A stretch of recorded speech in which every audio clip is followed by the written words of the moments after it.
Welcome to all the aspirants. நாம இன்னைக்கு 13 September current affairs பார்க்க போறோம். இப்ப நேத்தைக்கான ஜிகே கொஸ்டின் பார்த்துடலாம். கோலி மற்றும் நாகாத்தா எந்த மாநிலத்தின் நடனம்? மகாராஷ்டிரா. நாட்ராஷ் மற்றும் தோல்சோளம் எந்த மாநிலத்தின் நடனம்? மணிப்பூர். லாஹோ மற்றும் பாலா எந்த மாநிலத்தின் நடனம்? மேகாலயா.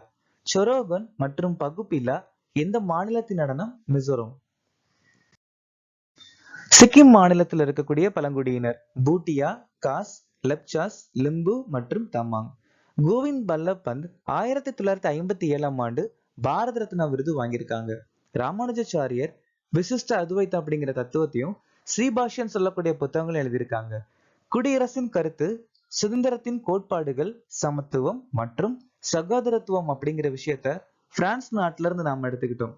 ஐந்தாவது ஐந்தாண்டு திட்டம் 1969 இருந்து 1974 வரைக்கும் நிலுவையில் இருந்துச்சு. இந்த ஐந்தாவது ஐந்தாண்டு திட்டத்துல நாம 20 புள்ளி திட்டம் இந்திய தேசிய நெடுஞ்சாலை அமைப்பை அறிமுகப்படுத்தினோம்.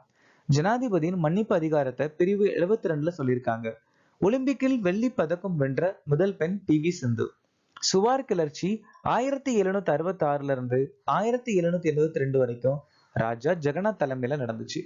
மேகாலயால கொண்டாடக்கூடிய ஒரு முக்கியமான பண்டிகை நோக்ரம் காசி சஜிபி சிரோபா. சன்னியாசி கிளர்ச்சி 1763 இருந்து 1800 வரைக்கும் நிலுவையில் இருந்துச்சு. அதாவது இந்த ஒரு புரட்சி நடந்துச்சு. பக்கிம் சந்திர சட்டபோதியே ஆனந்த்மத் அப்புறம் தேவி சௌதராணி அப்படிங்கிற 2 புத்தகத்தை எழுதியிருக்காங்க. இந்த 2 புத்தகத்திலுமே சன்னியாசி கிளர்ச்சியை பத்தின ஒரு சில விஷயங்களை அதுல குறிப்பிட்டிருக்காங்க. GRSC accelerated innovation nurturing scheme, அதாவது ஷார்ட்டா த கெய்ன்ஸ் அப்படின்னு சொல்லுவாங்க. இந்த கெய்ன்ஸ் சொல்லக்கூடிய திட்டம் 2024ஆம் ஆண்டு பாதுகாப்பு அமைச்சகத்தால் அறிமுகமாச்சு. ஆசிய ஒலிம்பிக் கவுன்சிலின் தலைவராக நியமிக்கப்பட்டவர் யார்? ரந்தீர் சிங். சர்வதேச சோலார் கூட்டணியில் எந்த நாடு 101வது உறுப்பினர் ஆனது? நேபாளம். 2026 ஆசிய விளையாட்டு போட்டிகளில் எந்த விளையாட்டு ஆர்ப்பாட்ட விளையாட்டாக சேர்க்கப்பட்டுள்ளது? அதாவது ஆரம்ப விளையாட்டா எந்த விளையாட்டு டெமோன்ஸ்ட்ரேஷன் பண்ண போறாங்க அப்படின்னா யோகாசனம். சூரத்தில் ஜல் சஞ்சய் ஜன் பகிதாரி முயற்சியை தொடங்கியவர் யார்? நரேந்திர மோடி. குரோஷியாவுக்கான இந்திய தூதராக நியமிக்கப்பட்டவர் யார்? அருண் கோயல். பிலிப் கிரீன் இந்தியாவுக்கான ஆஸ்திரேலியாவின் உயர் ஆணையர்.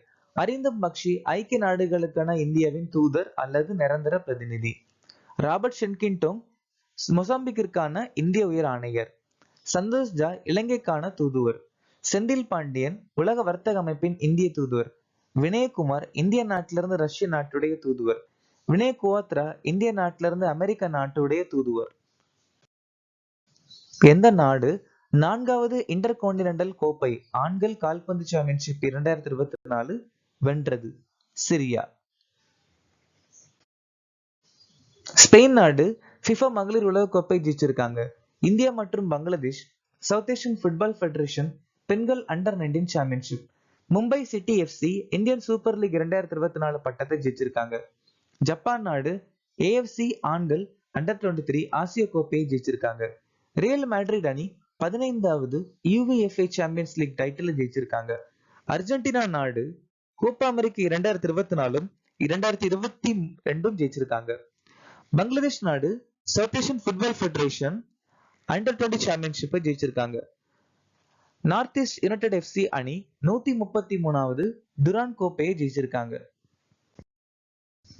எந்த விண்வெளி நிறுவனம் யூரோப்பா கிளிப்பர் மிஷன் தொடங்கியுள்ளது? இல்ல யூரோப்பா அப்படிங்கிறது ஒண்ணும் இல்ல, ஜூபிட்டர் இருக்கு இல்லையா பிளானட், நம்ம வேலன் கிரகத்துடைய ஒரு சேட்டலைட் தான் யூரோப்பா.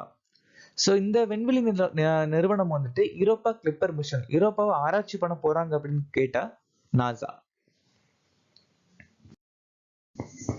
இட்டாலியன் ஸ்பேஸ் ஏஜென்சி வந்துட்டு காற்று மாசுபாட்டை கண்காணிக்க பிளாட்டினா செயற்கைக்கோளை ஏவ நாசாவுடன் இணைஞ்சிருக்காங்க. ஜப்பான் நாட்டுல இருக்கக்கூடிய ஸ்பேஸ் ஏஜென்சியும் இஸ்ரோவும் சேர்ந்து லூபக்ஸ் சொல்லக்கூடிய நிலவு பயணத்தை தொடங்க போறாங்க. ஜப்பான் நாட்டுல இருக்கக்கூடிய ஸ்பேஸ் ஏஜென்சி ஆப்டிகல் 8 உளவு செயற்கைக்கோளை அறிமுகப்படுத்தி இருக்காங்க. கடல் மற்றும் வளிமண்டலத்தை ஆய்வு செய்வதற்காக base mission தொடங்கியிருக்காங்க NASA.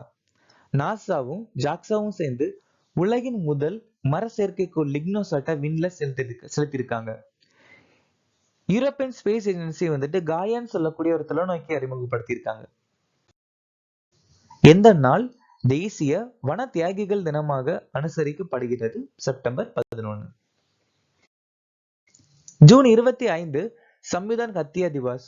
July 26 Kargil Vijay Diwas. July 29 சர்வதேச புலிகள் தினம். ஆகஸ்ட் 1 உலக நுரையீரல் புற்றுநோய் தினம். ஆகஸ்ட் 1 தேசிய மலையேறும் நாள். ஆகஸ்ட் 9 உலக பழங்குடியினரின் சர்வதேச தினம். ஆகஸ்ட் 13 உலக உறுப்பு தான தினம்.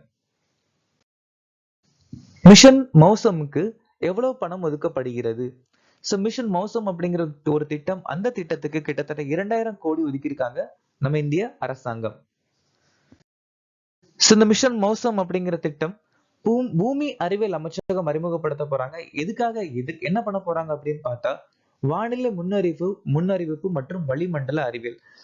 வானிலை அப்புறம் வளிமண்டலம் இந்த ரெண்டுமே அடுத்த லெவலுக்கு, அடுத்த கட்டத்துக்கு கொண்டு போன்னு சொல்லி இதை அறிமுகப்படுத்தியிருக்காங்க. அதாவது மிஷன் மௌசம்.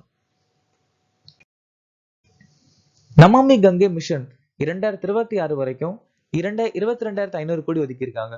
குவாண்டம் தொழில்நுட்ப பணிக்கு 6000 கோடி ஒதுக்கியிருக்காங்க. PM ஜன்மன் திட்டத்திற்கு 24,101 கோடி ஒதுக்கியிருக்காங்க. நரேந்திர மோடி தமிழ்நாட்டுக்கு 20,000 கோடி திட்டத்தை ஒதுக்கியிருக்காங்க. அமைச்சரவையால் இந்தியா AI பணிக்காக 10,300 கோடி ஒதுக்கியிருக்காங்க இந்திய அரசாங்கம். 426.52 கிலோமீட்டர் வைகங்கா டு நல்கங்கா நதிகள் இணைக்கும் திட்டத்திற்கு 88,575 கோடி ஒதுக்கியிருக்காங்க.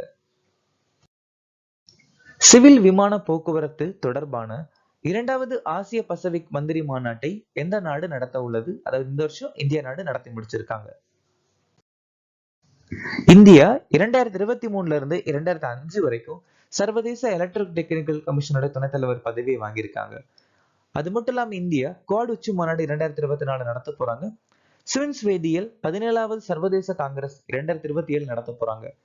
அப்புறம் international institute of administrative science வருடாந்திர மாநாடு 2025 நடத்த போறாங்க. இந்தியா 2024 இருந்து 2026க்கான கொலம்போ செயல்முறை தலைவர் பதவி வாங்கியிருக்காங்க.